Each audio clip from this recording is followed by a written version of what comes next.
32 of them involved the use of a specially converted van. This enabled the chemical compound to be sprayed secretly out of a vent in the roof.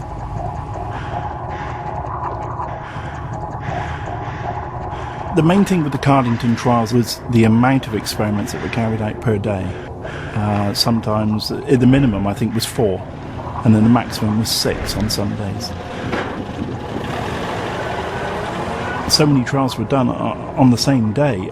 The quantities were huge. In fact, Porton Down sprayed in one series of trials in one day. They sprayed so much that all the trials results merged together. They couldn't tell the individual trials apart.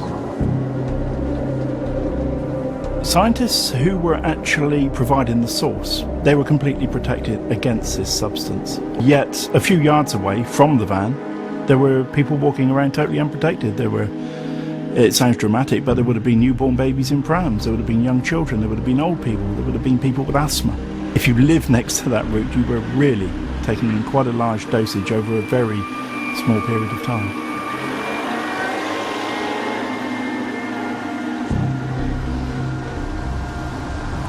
And now that you know a van drove around the village lane spraying cadmium, does that horrify you? It does horrify me, yeah, especially where the children are involved as well. And the idea of spraying different villages, through roads in different villages, is absolutely abhorrent, as far as I'm concerned. It should never have happened. This lack of thoroughness by Porton Down caused a problem for the Labour government in 1999. Fearful of inheriting something damaging from the past, they ordered a review into whether there were any health risks from the trials. The inquiry was led by a medical professor from Cambridge. The Ministry of Defence invited the Academy of Medical Sciences to review the evidence after it became public knowledge that these trials had taken place. Between 53 and 64, it became public knowledge they had been taking place, concern was expressed, and they wanted an independent scientific body to go over the evidence and to advise whether anybody is likely to have come to any harm. And what did you conclude? What did you deduce from the evidence? We looked at all the evidence that was available to us, and we came to the conclusion that no one is likely to have suffered any harm from the amounts of zinc, cadmium, sulphide they might have encountered even in a worst-case scenario during this period. The amount of cadmium we're exposed to anyway, which is released by industry into the atmosphere, is very much greater than anyone was exposed to from this, even those who were in the areas who were maximally exposed. Inside Out has discovered that the Lachman inquiry didn't take into account any of the ground-level trials done at Cardington. Some of the national records weren't available to Professor Lachman at the time.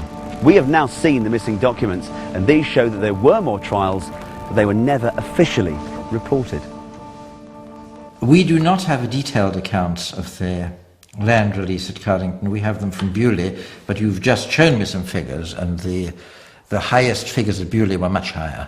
So the calculations made at Bewley are more pessimistic than those would be made from the figures you've just shown me. The scientists in the back of the lorry were dressed in full protective clothing, yet just a few feet away in the villages the lorry passed through, people would have been exposed to quite a lot, wouldn't they? I do not know the details of exactly how this was done. I don't suppose they did it in built-up areas. I don't imagine they did it where there were people about. But I don't know. You may have more descriptions of that, since this particular document wasn't available to us at that time. We weren't asked to consider whether this was an efficient way of predicting biological warfare.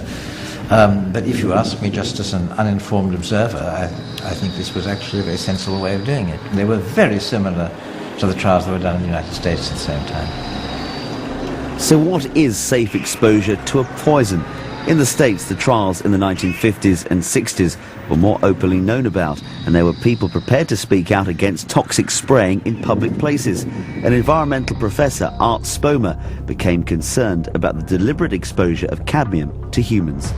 Professor Spomer told his superiors about the potential risks of open-air spraying, but initially he was ignored. It was only when he published a scientific article that anyone took any notice. Spomer's article was based on medical research into cadmium poisoning done as early as the 1930s. It was known then that cadmium entering the human body in any dosage or concentration was harmful to health. Inside Out tracked him down to his home in Illinois, and he agreed to talk to us. Professor Spomer, do you still stand by what you wrote about the effects of inhaling cadmium? Yeah, I don't think anything has changed since that. I'm not a medical person, and I don't directly follow that literature, but I don't think anything's changed. Do you think the fluorescent particle trials should have ever taken place in the UK? I have no idea why they did them, because they had better ways to study what they were trying to find out. And so I'm not quite sure why they... I think it was an unnecessary hazard to expose people to this material, whether they knew it was toxic or not. Although, again, they should have known cadmium. Cadmium is known for a long time to be toxic. Should zinc cadmium ever be inhaled or ingested into the body? No, not intentionally. Yeah, no. Well, I think the main issue, as far as we're concerned, was the frequency as to how many times this was done. And this van went round the village lanes and sprayed sometimes 5-6 times a day from the top of the van. Oh my God! Yeah, well, it's stupid science. And if in this case if they had some knowledge of the toxicity of the material, it's probably criminal. There just isn't any evidence, and it isn't that people haven't looked. So, I mean, he can say what he likes. Until he produces some evidence to the contrary, this is typical of a particular kind of argument to raise anxiety. It's worrying that Professor Lachman has not seen all the evidence. I mean, that raises the question of whether or not the Ministry of Defence should carry out a new inquiry. Coming up, the last attempt to make the trials effective and the legacy that won't go away. He was effectively lying to me to cover up what he was doing. Porton Down and the Ministry of Defence have stated that trials would happen again if there was this military need. By late 1963, the trials were stepped up a notch when Norwich was chosen for nighttime experiments. The circular, contained nature of the city and the relatively flat surrounding area provided the ideal conditions for spraying an unsuspecting population with this toxic substance. By this time, all previous experiments with cadmium sulphide spraying had failed, and a last-ditch effort to get effective results was to take place in Norwich. Porton Down staked everything on their success. The Home Office was involved, and so too were the City of Norwich Police, although officers on the ground were ignorant of the details. I was approached at my house by a gentleman who said that he was monitoring or recording the pollution from the traffic. He was a man about 45, average build, and wearing a long dark coat and a trilby. He then produced this box type thing to put in the garden. His instructions were, don't interfere with it. He said, we will check this from time to time. I just thought it was a delicate piece of machinery to monitor the pollution from the traffic. What the man from the ministry put in Stan Wilson's garden was a device for detecting zinc cadmium sulphide released into the atmosphere. If somebody had asked me what the apparatus was in my garden for, I would have told them exactly what I'd been told. It was for the traffic pollution. By him telling me all this, I was perpetuating a lie to anybody else who was inquiring about it.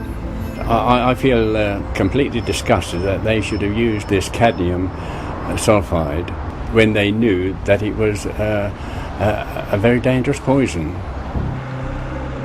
No one was to know. As we now know, police officers were involved. They were not told why.